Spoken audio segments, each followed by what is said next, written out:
don't want to get too short with this. We're counting the cult of PAULA to support us in their potential targets of their advertising campaign. What has the advertising campaign before? Oh, after all, we've been shoving it down their throats for 5 years. Hang on, I'm getting a call from Arlen. Press on that. You got an excellent job. Going and telling would have been the least that they could do. I mean, we already know this isn't for us. Like everyone keeps saying it is. Yeah, we're just spoiled, utterly rotten. That's exactly why I've been working on this stuff for over a decade. Be careful what you wish for, they say. They're going to do the same thing to Paula that they did to her brother. Pile so much more plastic, artificial junk on top of her that the true mastery of her mechanical reproductive art is lost. Maybe Mr. God was right after all. He had a point, but I don't want it to, I don't know. Well, it looks like you're very healthy. Just do all the rest. But before we prove you, we do have a bit of paperwork to take care of.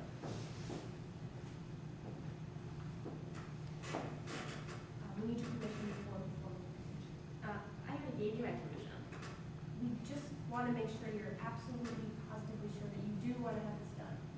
There's no reversing the procedure, or its various effects after it's been done. And you being so healthy. Of course I want this done. I'm not even sure what I want anymore. Well, you know what they say. Careful what you wish for. Well, that's what they're gonna get. It's impossible to please everyone. I know, okay? I know everything everyone can say. What my father has said, what people outside have said. I know what I'm getting into. No one thinks I'm capable of thinking for myself. But I see. You must know how that is. I know you see things the way I do, going between these spheres. I've been waiting years just for the chance of even being considered for release.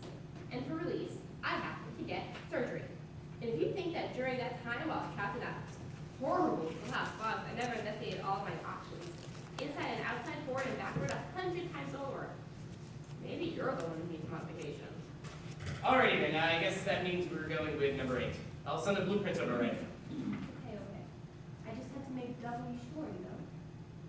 Don't want the responsibility on me when they just sign here and no one writes it. Dear everyone, I need your help. We need everyone who is able and who gets this message to participate. There are no exceptions. We desperately need your help for the 10 million petitions letters project. We need approximately 9,009,444 more petition letters. Well, this thing's gonna tank if you don't make at least $9 million bucks, so it better be sufficient. I think we ought to straighten out the advertising campaign a little bit. Oh, thank you, I guess. You were very cooperative. Let's see here. They want you in for 8:30 tomorrow to run a few more tests, and then you'll be going in for laser eye surgery first at 9:30. Then they really need to get the bone reconstruction done since it says here they want you to be a little bit taller than you are now and skinnier in the hips and shoulders. That should probably take 5 or so hours. Then head reconstruction at 7. They want your head a little bigger and your hair darker. You're going to be so pretty. What ethnicity did they decide on? Irish. Thank you for your time and interest in our humble request. Signed, your venerable leader. 11 years. 11 years I've been doing this now. Stop emailing us. There's nothing we can do for you. I can't wait. Reunification. 2007, a lady. Voices in Sphere 3. Just the bedroom. She's 25 years old. She's working at her desk. Ball steps into Sphere 3. She's transformed. She's different now, but she is the same. It hasn't been that bad. At least compared to some other equivalents. It's not that bad. It's not that bad, right? Paula! Oh, Paula, I haven't seen you in so long. You haven't been to visit me. I have a hard time getting here. You know that. They haven't given me much time. Paula, you look magnificent. I'm glad you think so. You know, you wouldn't believe it. All these tiny, beautiful, precious things I got, it's all got to be so fancy and minute. I have cracks in my thumbs now, see? You could wrap your frozen vegetables in my plastic jacket. And the video shoot. Oh my God, I saw it, and it was so beautiful. It was the most beautiful thing I've seen in my whole life. Tears were running down my eyes. I could barely see enough to take notes. But I did. We did.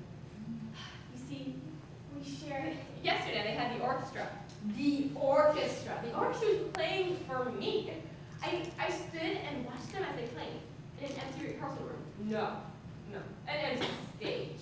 All in black, dark tuxedos and gel hair.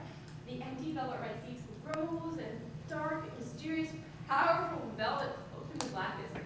The blackness that's just stretching out into the infinite world. The little cracks in the dome. And they were playing for me. Most of them didn't even know me. They had never laid eyes on me before. They didn't even care to know me at all. They just played my soul and walked out. But that's what they did. They played my soul. And then they walked on out. And they would never think of me again until they saw their names inscribed on the inside of my arm. And that's how it is. And it's beautiful. I love you. So, how have you been getting on? Oh, I'm married now. I'm married to the man you gave me when I was first. I know. There's proof you actually can change your life. My inspiration, well, it's been kind of dry lately. I'm so worky nowadays. And I'm conveying you. I'm transmitting you outwards. Not just our little cult anymore. We're making sure to reach outwards to everyone. Don't tell me you're not concerned. Of course I'm concerned. I mean, everyone's concerned. I fear for your life. Oh, all the time. But I know that your life is in my hands. Your life is, that's up to me to sustain. I'm part of your heart and lifeblood. They keep saying you're doing this for us, but no, you're not doing this at all. I'm doing it for myself. My angel. I've waited for you for so long. My ideas, my spirits, my faith. I've held all these years. Oh, I remember when we met, when I met the one you gave to me, the one you found to me. You marked it with your name. No one understands. There's something different about you. You're so simple, so flat, yet so complex and so deep. Oh, my angel. I remember that night. All my things were packed up in cardboard boxes, left over from the shoe business across the street. He was wearing a scarf. It was so dark outside. It started to snow, and I could see flurries swirling on the light and fogged over streetlights. There we were, at the corner of the street, bus stop, cold. It was so late at night, and he hadn't eaten anything all day. There wasn't enough room on the bus for all the boxes, so we had to leave him behind. The driver started getting all mad and telling us to hurry it up. The dirty metal steps, that's when he collapsed. I had to guide him on board. I wrapped his blue face in his green scarf, the one that everyone wants. I rubbed it back and forth, back and forth, back and forth. His bus trundled through the city streets. Gone for a bit. Thought that would be the last thing I ever heard from him. My entire legacy wrapped up in 4 small worlds. Gone for a bit. It was snowing then. Your snow. You knew snow of warmth and hope. I suppose that's what's going to be from now on, hope. Before, you gave us courage. You gave us determination. But all we can do now is hope. Courage, hope, that's all we can do now. Things are much better now. Things are much better now. Things were much better back then. Yeah, things were much better back then. Things Things are were much better back then.